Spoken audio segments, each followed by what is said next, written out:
प्रकृति शब्द के अर्थ को पहले प्रदीप प्रथम पंक्ति में बता रहे हैं कि प्रकृति किसको कहते हैं। इह यस्मिन् यागे इति कर्तव्यता उपदिष्टा सा प्रकृति, सीधे सीधे ये है, जिस याग में इति कर्तव्यता को अर्थात संपूर्ण याग विधि को कि ये ऐसे करना है, पूरी इति कर्तव्यता को संपूर्ण रूप से बताया गया हो, वो प्रकृति है। और वो इति कर्तव्यता कैसी होती है? यागांतरेण उपजीव्यते, यागांतर के द्वारा उसको आश्रित किया जाता है उस इति कर्तव्यता को, ठीक है, माने उसके सहारे से किसी यागांतर के द्वारा अपनी विधियों को भी संपादित किया जाता है। तो जिसके आश्रय से किया जाता है, जहाँ पहले से सारी विधियां उपदिष्ट हैं, इति कर्तव्यता समग्र रूप से उपदिष्ट है, वो तो प्रकृति याग हो गया, ठीक है। और जिसके द्वारा आश्रय लिया जाता है उसका, वो यागांतर विकृतिर याग ऐसा कहलाएगा। तो प्रकृति का अर्थ पहले बता दिया। क्यों बताया? कि कोई जिज्ञासु ऐसी शंका कर सकता है कि ऊह का कोई प्रयोजन है ही नहीं, जहाँ जैसे मंत्र उपदिष्ट हैं जिस प्रकरण में, वैसा ही उनका प्रयोग अभिष्ट है। तो उसको बता दिया कि ठीक नहीं, ऐसी बात नहीं है। प्रकृति याग इस प्रकार के होते हैं कि जहाँ ऊह करने की आवश्यकता नहीं पड़ती है, लेकिन विकृति याग ऐसे होते हैं जहाँ ऊह करने की आवश्यकता होती ही है, तो इसलिए ऊह भी प्रयोजन है। ठीक, आगे बढ़िए। यस्मिन् आग्नेयादौ, इह यस्मिन् यागे, तो यस्मिन् का एक उदाहरण दे रहे हैं। जैसे आग्नेय याग, अग्नि देवता का जो याग है उसमें अग्नेयत्वाजुष्टम निर्वपामि पढ़ा हुआ है ना, तो प्रकृति याग है, ठीक है। और यागांतरेण अग्रिम उदाहरणों की दृष्टि से ये अर्थ कर रहे हैं, ठीक है। आगे जो इन्होंने उदाहरण दिए हैं ना, तो वाक्य जो अग्नेयत्वाजुष्टम निर्वपामि दिखाया है, तो वो अग्नि देवता से संबद्ध है, माने आग्नेय याग है वो, ठीक है। तो आग्नेय याग तो इस संदर्भ में प्रकृति याग हो गया। और जहाँ हम ऊह कर रहे हैं वो सूर्य देवता से संबद्ध याग है, तो यागांतरेण का अभिप्राय क्या हो गया? सौर्यादिना यागेन, सूर्य देवता से संबद्ध याग है। ये केवल उदाहरण के रूप में दिए गए हैं, ऐसा नहीं है कि हर स्थान में आग्नेय याग ही जो है वो प्रकृति याग होगा। उसके अतिरिक्त भी बहुत सारे याग प्रकृति याग हो सकते हैं, जहाँ संपूर्ण रूप से इति कर्तव्यता उपदिष्ट है, वो प्रकृति याग। और जो दूसरे याग उनका आश्रय कर रहे हैं अपनी विधियों का संपादन करने के लिए, वो विकृति याग। तो केवल उदाहरण के रूप में यहाँ पर कहा गया है कि जैसे प्रकृति याग है, प्रकृति में आग्नेय, और यागांतर है, विकृति याग है सौर्य, ठीक। इसलिए आदि शब्द दोनों जगह लगाया है। यस्मिन् आग्नेयादौ यागांतरेण सौर्यादिना। अब आगे देखिए, प्रकृति विकृत्यवगमश्च द्विदेवत्यत्व एक देवत्यत्वादि साम्येन बोध्यः। ये कह रहे हैं यहाँ पर कि ये प्रकृति है और ये विकृति है, इसका ज्ञान कैसे होगा, इसका अवगमन कैसे होगा, बोध। प्रकृति विकृति अवगमश्च, तो कह रहे हैं प्रकृति और विकृति का अवगम, उसका बोध दो देवता वाले कौन से याग हैं, एक देवता वाले कौन से याग हैं, इस साम्य के आधार से हो जाता है, ठीक है। और उसके और भी परिचायक हेतु होते होंगे, वो याजक जन जो है वो अधिक उसको कह पाते होंगे। सामान्य रूप से यहाँ पे एक कह दिया है, देखिए नीचे 5 नंबर टिप्पणी में देखिए, द्विदेवत्य इत्यादि पर बता रहे हैं। आग्नेय सौर्य यागयोः प्रकृति विकृति भाव अवगमश्च एक देवत्यत्व औषध द्रव्यत्व सामान्येन च बोध्यः। आग्नेय और सौर्य याग परस्पर प्रकृति विकृति याग हैं, उन दोनों का प्रकृति विकृति भाव है, इसका बोध कैसे होता है?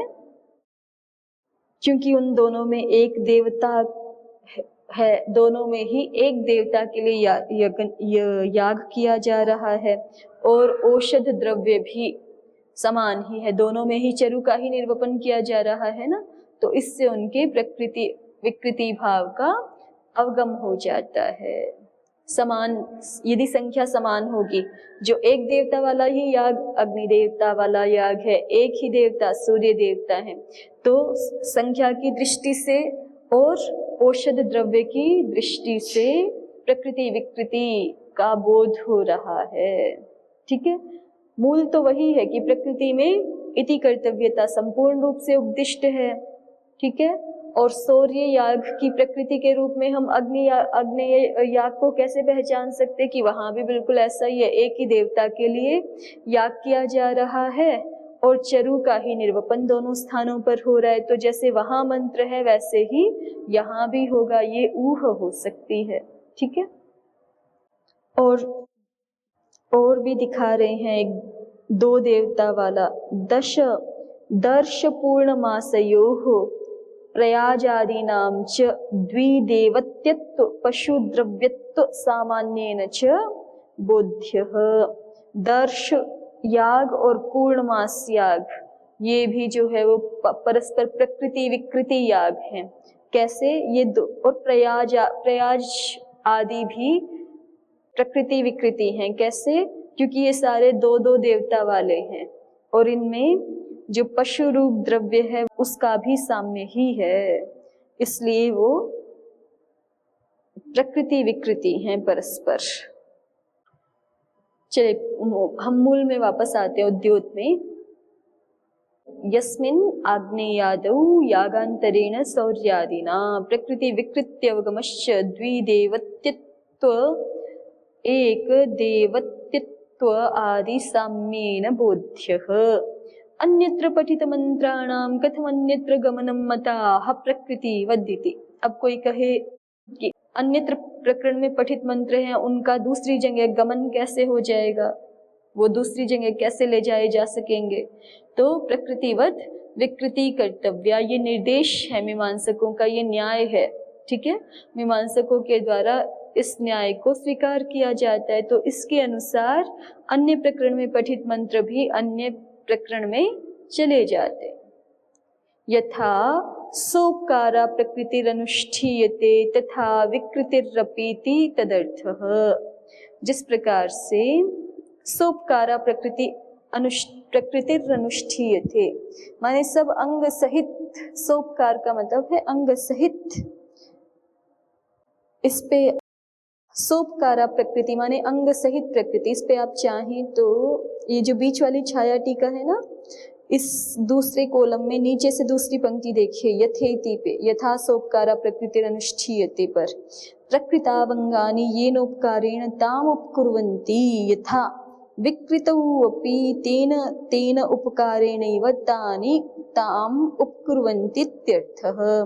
प्रकृति में अंग जो निर्दिष्ट हैं वो जिस प्रकार, वो येनोपकारेण ताम उपकुर्वन्ति, वो जिस उपकार से उस प्रकृति को उपकृत करेंगे, जैसे उपकृत करेंगे, विकृतावपि तेन तेन उपकारेणैव तानि ताम उपकुर्वन्ति इत्यर्थः। विकृति याग में भी उसी उपकार के द्वारा तानि अंगानि ताम उपकुर्वन्ति। तो इसलिए यथा सोपकारा प्रकृतिरनुष्ठीयते, जैसे अंगों सहित प्रकृति का अनुष्ठान होता है, तथा विकृतिरपीति तदर्थः, उसी प्रकार से विकृति भी अंग सहित अनुष्ठित होती है। ये प्रकृतिवद विकृति ही कर्तव्या इस वाक्य का अर्थ है। तदर्थः अर्थात कस्य अर्थः? प्रकृतिवद विकृति ही कर्तव्या, इस वाक्य का यह अर्थ है कि जैसे अंग सहित प्रकृति का अनुष्ठान किया जाता है, वैसे ही विकृति का भी अंग सहित अनुष्ठान किया जाता है। जैसे प्रकृति को अंग उपकृत करेंगे, वैसे ही विकृति को भी अंग उपकृत कर देंगे। तद अनेन जी विधियां, अंग विधियां, किसी याग की अंगभूत जो विधियां हैं। ठीक है, तद अनेन उपकारातिदेशे तत्पृष्ठभावेन पदार्थापि अतिदिश्यन्ते इति कर्तव्यतायां भावनायाः साकांक्षत्वात्। अब कहते हैं कि तदनेन उपकारातिदेशे, ये जो वाक्य है ना हमारा, प्रकृतिवद विकृति ही कर्तव्या, इस वाक्य के द्वारा उपकार का अतिदेश होने पर, अंग विधि का अतिदेश हो जाने पर तत्पृष्ठभावेन पदार्थापि अतिदिश्यन्ते। ठीक है, तो कह रहे हैं कि प्रकृतिवद विकृति ही कर्तव्या, इस वाक्य के द्वारा उपकार का तो अतिदेश हो ही गया है, तो तत्पृष्ठ भावेन माने उसके साथ ही संलग्न हो हैं चूंकि, तो इसलिए पदार्थापि अतिदिश्यन्ते, पदार्थ भी अतिदिष्ट हो ही जाते हैं। इति कर्तव्यतायां भावनायाः साकांक्षत्वात्, इति कर्तव्यता में भावना के साकांक्ष रहने से। इसको आप मोटे रूप में ऐसे समझिए कि जैसे मान लीजिए कि उपनयन संस्कार है ना, संस्कार विधि पुस्तक आपने यदि देखी है तो बहुत स्थूल रूप में उदाहरण दे रहे हैं। तो पहले ही जो है प्रारंभ में ही संस्कार विधि में स्वस्ति वाचन आदि का पाठ और सामान्य यज्ञ की विधियां वो सब पहले ही करती है। ठीक है, अब जो है वो उपनयन संस्कार में कुछ विधियां संपादित अलग से करने के बाद कहते हैं कि बाकी जो है वो स्वस्ति वाचन से आहुति प्रदान कर लें, बाकी जो है स्वस्ति वाचन के द्वारा आहुति कर ले। तो अब स्वस्ति वाचन तो कह दिया, ये तो नहीं बताया कौन सी आहुति प्रदान करनी है। तो कह रहे हैं कि जो प्रारंभ में बता रखी है उन्हीं पदार्थों का यहाँ भी संग्रह हो जाएगा ना, क्योंकि बिना उसके वो विधि पूरी नहीं हो पाएगी।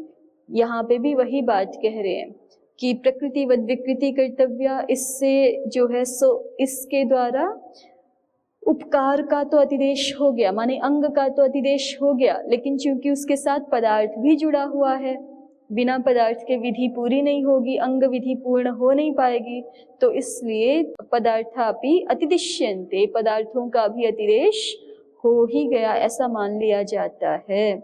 इति कर्तव्यतायां भावनायाः साकांक्षतात्, इति कर्तव्यता में भावना की साकांक्षता होने से। 6 नंबर टिप्पणी देखिए यहाँ पे नीचे, सबसे नीचे, ननु प्रकृतिवद विकृति ही इति अतिदेशेन उपकारातिदेशे अपि पदार्थानां अतिदेशान् न विकृतौ पदार्थान्वयः स्याद्। ठीक है, कोई जिज्ञासु ऐसी शंका करता है कि ठीक है आपके पास प्रकृतिवद विकृति ही कर्तव्य ये वाक्य है, लेकिन इस अतिदेश के द्वारा तो केवल उपकार का ही अतिदेश होगा, अंग का ही अतिदेश होगा, तो अंग का अतिदेश हो जाने पर भी पदार्थानाम अनतिदेशात्, पदार्थों का तो अतिदेश हुआ नहीं, तो न विकृतौ पदार्थान्वयः स्याद्, विकृति में पदार्थान्वय हो नहीं पाएगा। इत्याशंकायाम आह, इस आशंका के होने पर कहते हैं पदार्थापि अतिदिश्यन्ते, कि पदार्थ भी अतिदिष्ट हो ही रहे हैं। उपकारान्वय मात्रेण विकृतेः कथम भावाकांक्षायाः अनिवर्तनात्, क्यों पदार्थ भी अतिदिष्ट हो जाएंगे साथ में, उसका हेतु यहाँ दिखा रहे हैं नीचे टिप्पणीकार संपादक महोदय। उपकारान्वय मात्रेण, कि यदि हम विकृति विधि में, विकृति याग में प्रकृति से केवल उपकार का अन्वय कर ले, अंग को, अंग विधि को केवल ले आए, तो फिर विकृतेः कथम भावाकांक्षायाः निवर्तनात्, तो विकृति में वो अंग तो आ गया, लेकिन अब उस अंग को कथम, उस अंग की कथम भावाकांक्षा पूरी नहीं हो रही कि इसको करना कैसे। अंग विधि आ तो गई, लेकिन इसको निष्पादित कैसे करना है ये आकांक्षा तो निवृत्त नहीं हो पाएगी, और ये निवृत्त नहीं हो पाएगी तो फिर अंग विधि को लाने का मतलब नहीं है वहां पर, जब उससे कुछ बन ही नहीं पाएगा। तो इसलिए कह रहे हैं कि उपकार अन्वय मात्रेण विकृतेः कथम भाव आकांक्षायाः अनिवर्तनात्, यदि उपकार अंग विधि का मात्र अन्वय करेंगे तो विकृति की कथम भाव आकांक्षा अनिवृत्त ही रहेगी, ठीक है, पूर्ण नहीं हो पाएगी। इसलिए तत्पृष्ठ भावेन तेपि अतिदिश्यन्ते, क्योंकि उसके साथ अंग विधि के साथ पदार्थ भी संलग्न है, तो इसलिए तत्पृष्ठ भावेन, वो मानो उसी के ही पीछे पीछे हैं, उसी के साथ ही संलग्न हैं, जुड़े हुए हैं, इसलिए तेपि अतिदिश्यन्ते, इसलिए पदार्थ भी अतिदिष्ट हो जाते हैं। ठीक है, भावना माने कथम भावाकांक्षा, भावनायाः साकांक्षत्वात्। एतन्मूलकमेव प्रकृतिवद् इति मीमांसक सरणिः पदार्थान्तर्गताश्च मंत्राः। एतन्मूलकमेव प्रकृतिवत् इति, इस मूल वाला ही प्रकृतिवद विकृति कर्तव्या ये वाक्य है। इति मीमांसक सरणी ही, ये मीमांसकों का मत है, ठीक है, ये मीमांसकों की पद्धति है करने की। पदार्थांतर्गताश्च मंत्राः, और मंत्र ऐसे होते हैं कि जिनमें पदार्थ भी अंतर्गत ही होते हैं, ठीक है। तत्र अग्नि संबंधी निर्वाप प्रकाश मंत्रस्थ अग्निपदस्य सूर्य संबंधी निर्वाप प्रकाशना समर्थत्वात् तद अपहाय तत्स्थाने सूर्याय इति उष्यम इत्याह तत्र अग्नेरिति। तो पदार्थान्तर्गताः मंत्राः भवन्ति, तत्र अग्नि संबंधी निर्वाप प्रकाश मंत्रस्थ अग्निपदस्य। तो उस संदर्भ में कहते हैं कि अग्नि संबंधी निर्वाप का प्रकाश करने वाला जो मंत्रस्थ अग्निपद है, वो अग्निपद सूर्य संबंधी निर्वाप प्रकाशन में असमर्थ है, ठीक है। सूर्य संबंधी निर्वाप विधि का प्रकाश नहीं कर सकता वो। कौन सा मंत्र? अग्नये त्वा जुष्टम निर्वपामि। उस मंत्र में अग्नि संबंधी निर्वाप प्रकाश करने वाला वो मंत्र है। उस मंत्र में स्थित मंत्रस्थ अग्निपद, उस अग्निपद के सूर्य संबंधी निर्वाप प्रकाशन में असमर्थ होने के कारण से तद अपहाय, उसको छोड़ करके, तत्स्थाने, उसके स्थान पर, अग्नि देवता से संबद्ध जो पद है उसके स्थान पर सूर्याय इति उष्यम, सूर्याय ये उष्य है, ऊह करने योग्य है, इत्याह, इसलिए कहते हैं कि तत्राग्नेर मंत्रोस्ति, वहां अग्नि का मंत्र है, अग्नये त्वा जुष्टम निर्वपामि। और फिर हमें वहां सौर्यम चरुम निर्वपेद ब्रह्म वर्चस कामः, इस विधि के अनुसार सौर्य चरु में मंत्र की ऊहा करनी होगी, सूर्याय त्वा जुष्टम निर्वपामीति। ठीक, आगे बढ़िए।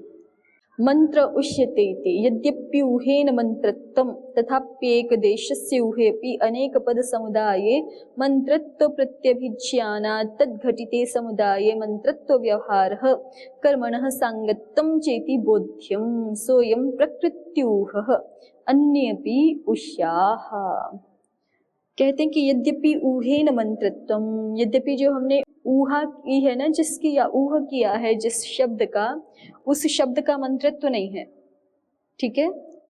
हमारे द्वारा ऊह किए गए का मंत्रत्व नहीं होगा उस शब्द का, ठीक है, क्योंकि वो तो हमने ऊह किया है, तो उसका मंत्रत्व नहीं है।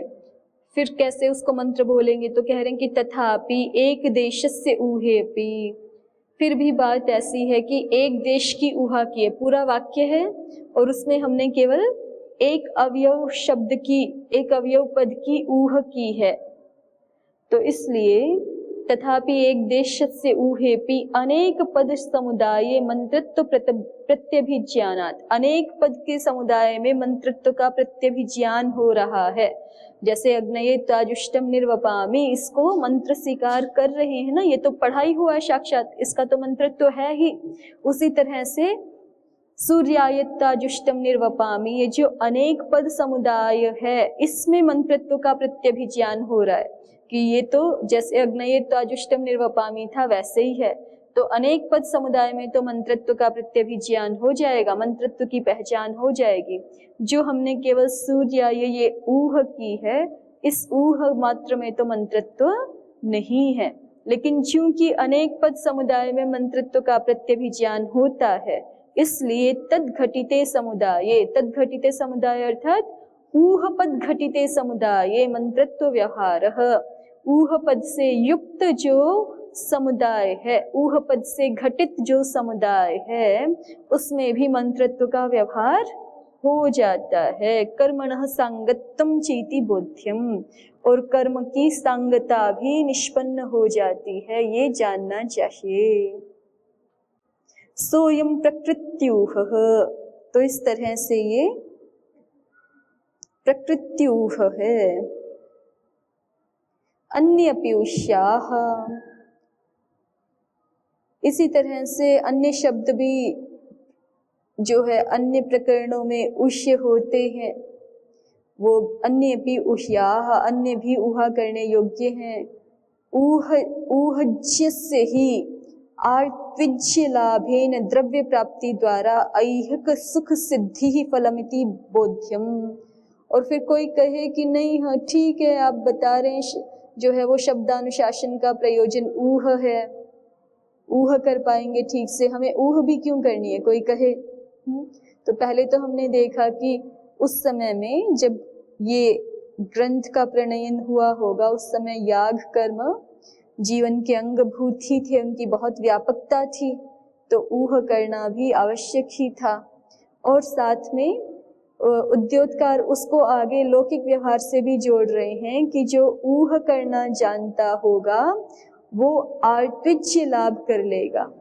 आर्त्विज्य अर्थात ऋत्विजः भावः आर्त्विज्यम, ऋत्विज बन सकेगा, वो ऋत्विक कर्म करने के लिए अर्ह होगा। ठीक है, उसको ऋत्विक के रूप में यजमान लोग वर्ण कर लेंगे।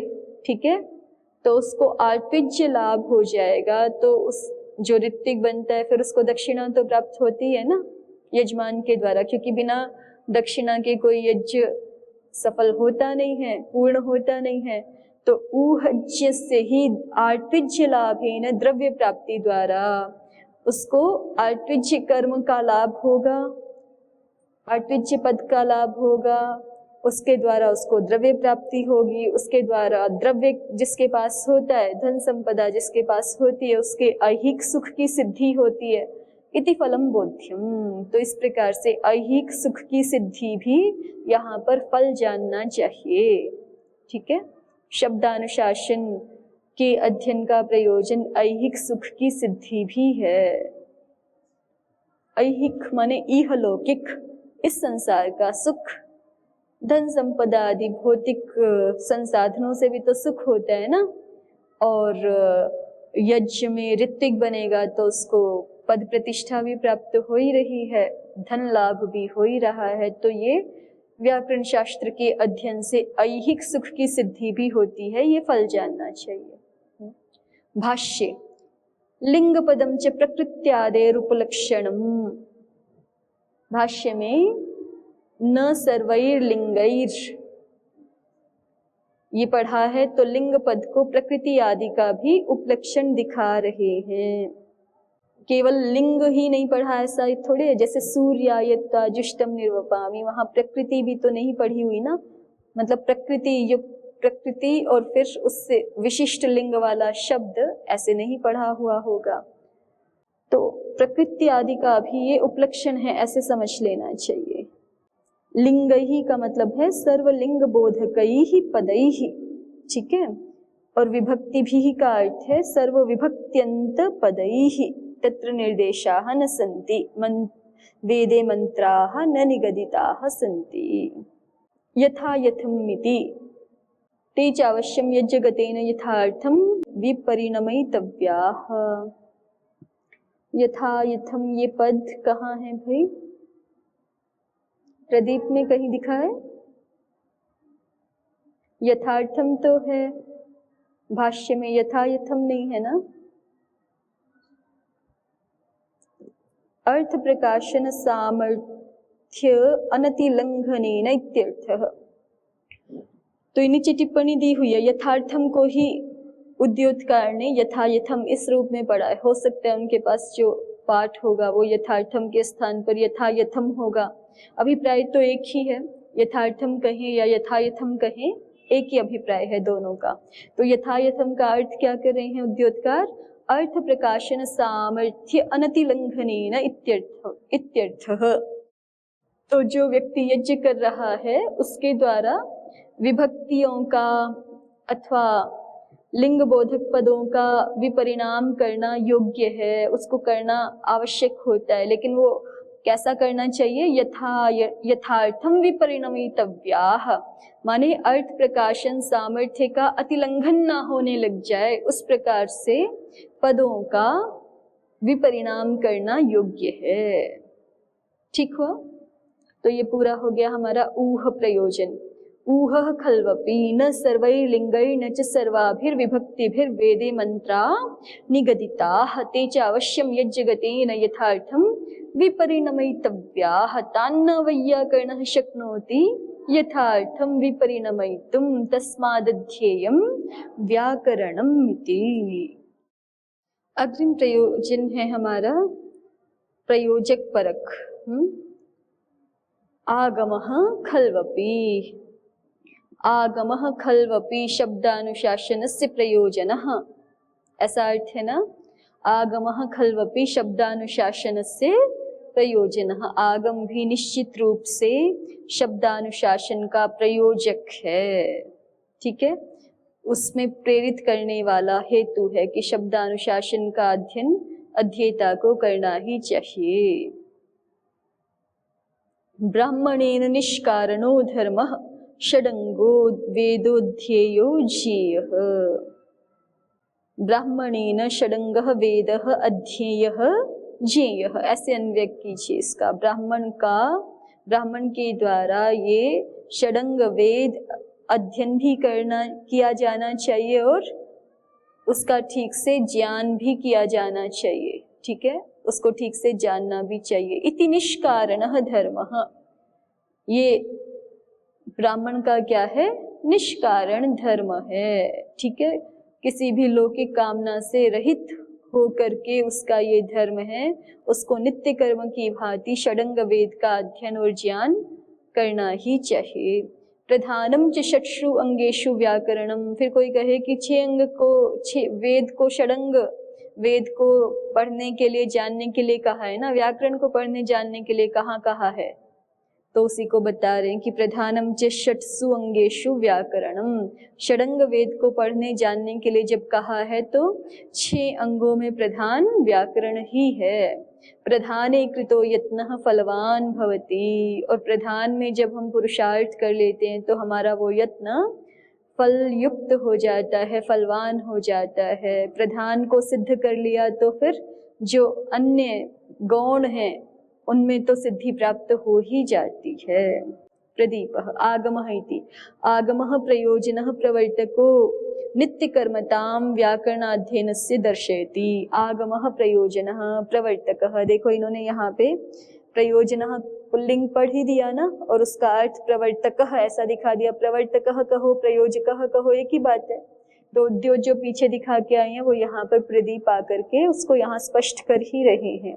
आगमः प्रयोजनः, आगम प्रयोजन है अर्थात प्रवर्तक है। नित्य कर्मता व्याकरणाध्ययनस्य दर्शयति, प्रवर्तक है माने प्रेरित करने वाला है।